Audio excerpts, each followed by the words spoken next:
feared the reality of OSHA showing up at your Ohio food business for an inspection? Well, you're not the only one. In fact, in 2017, OSHA conducted over 32,000 federal inspections and over 43,000 state plan inspections. Why, you might be asking?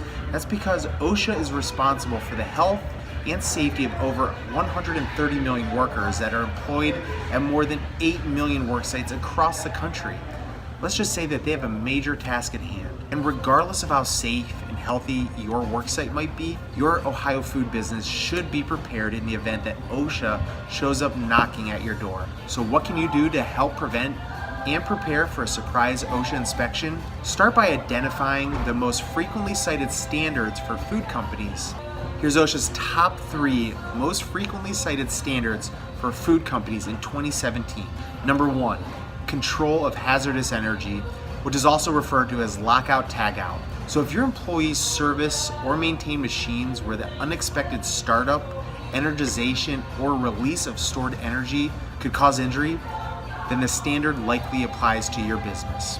And the average cost of this violation is over $6,000. I've included a link in the description below to a lockout tagout self-inspection checklist so that you can use it to ensure that you're in compliance with this standard.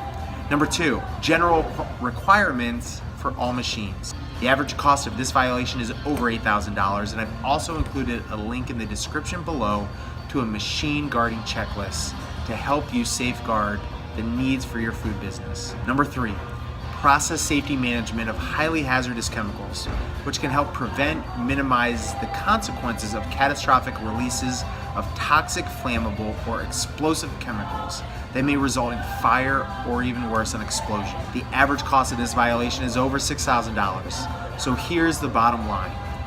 No business is immune to a visit from OSHA. Even the largest companies with the best risk management and safety programs are still subject to an OSHA inspection. So who's to say that your food business is not going to be next? So as a food and agribusiness recall protection specialist at the O'Neill Group, I have access to a ton of resources that can help you with OSHA compliance. If you would like to learn more about our free OSHA compliance tools and resources, please feel free to reach out to me anytime. My contact information will be on the description below.